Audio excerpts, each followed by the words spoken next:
এই সময় যদি আমরা কিছু সংস্কার করতে না পারি তাহলে আর কখনো করা যাবে না। কারণ আমরা একবার ট্রাই করেছিলাম 2007-এ কিছু কিছু করেছিলাম, সেগুলো থাকেনি পলিটিক্যাল পার্টি যারা ক্ষমতা ছিলেন তাদের কারণে। আর এখন যদি করা না যায়, এখন যদি আমরা সংবিধানের দোহাই দিই, আমরা অন্যান্য আইনের দোহাই দিই, যদি না করতে পারি, তাহলে আমি ব্যক্তিগতভাবে মনে করি যে আমরা এই 2000 রক্ত দিয়ে যারা শহীদ হয়েছে তাদের প্রতি একটা অন্যায় করব।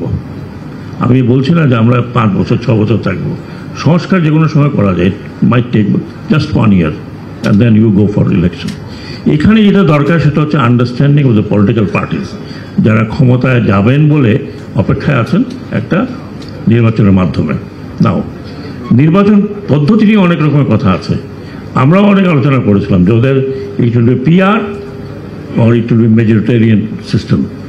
এটা দুটো বিষয়, দুই রকম, দুটোই মেরিট ডিমেরিট আছে।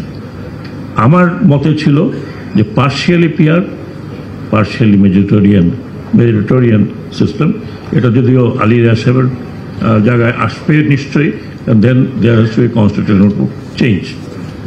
আমার যেটা আপনি বলেন আর কি আছে, আমি মনে করি যে সংসদ শুড বি অ্যাবাউট 400, যার মধ্যে 100 should be of women and they can come in PR. এটাও আমার লেটেস্ট আমি একটা আর্টিকেলে লিখেছি। দ্বিকক্ষ অবশ্যই এটা হতেই হবে বাংলাদেশে।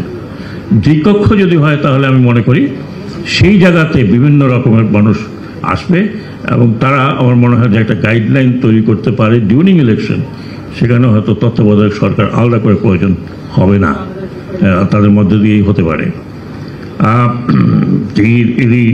আরেকটি জিনিস যেটা আমি বলছি, বাংলাদেশে কোনো রেগুলেটরি সিস্টেম নাই যেখানে পলিটিক্যাল পার্টির একটি অ্যাক্ট থাকা প্রয়োজন।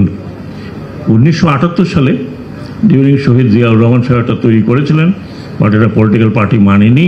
সেটাকে আমি কিছু বর্ধিত করে আমি পাঠিয়েছিলাম বদিউল আলম মজুমদার সাহেবকে, এবং তিনি বলেছেন যে এটা উনি দেখছেন। Political party act must be there, না হলে এই পলিটিক্যাল পার্টিগুলোর যে কতগুলো দায় দায়িত্ব, কতগুলো করণীয়, সেগুলো কিন্তু আমরা দেখছি না। আমরা দেখছি পলিটিক্যাল পার্টি তৈরি হয়, তারপর থেকে একটা কোন্দল শুরু হয়, তারপরে এক পার্টি আরেক পার্টিকে খেয়ে ফেলে, এই ধরনের।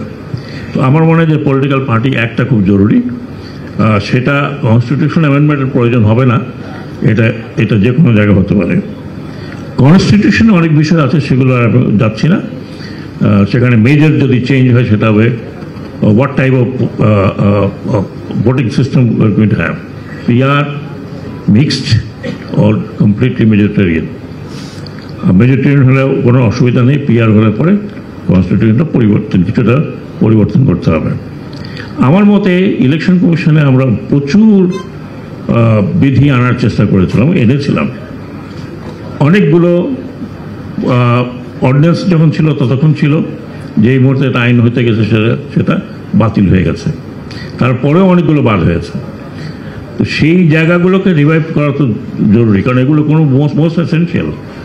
যে আপনি আজকে সেনাবাহিনীতে আছেন বা সিভিল অ্যাডমিনিস্ট্রেশনে আছেন, তার রিটায়ার করার পরে বা আপনি বহিষ্কার হওয়ার পরে আপনি এপি হতে চান, আর যারা বিজনেস করছে, বিজনেস তার সাথে পলিটিক্যাল কোনো বিষয় নাই, তিনি চট করে এসে পলিটিশিয়ান হয়ে গেলেন, because he spending 6 to 8 crore for nomination, যেটা আমরা নমিনেশন বাণিজ্য বলছি। এটা স্টপ করতে হবে, এবং এটা স্টপ করার জন্য 3 বছরের মরিটোরিয়াম ছিল ফর 3 years, ওইটাকে উঠিয়ে ফেলা হয়েছে। বলা হচ্ছিল যে একজন ব্যক্তিকে প্রাইমারি সদস্য হতে হবে একটি পলিটিক্যাল পার্টির, he has to remain for 3 years and that has to B certified. তিনি 3 বছর একটা পলিটিক্যাল পার্টিতে কাটিয়েছেন। নতুন পলিটিক্যাল পার্টির জন্য একটা আলোচনা, কিন্তু সেটা ছিল, সেটা যেই একজনকে ইনক্লুড করতে হলো তখন বাদ দিয়ে দেওয়া হলো এটা।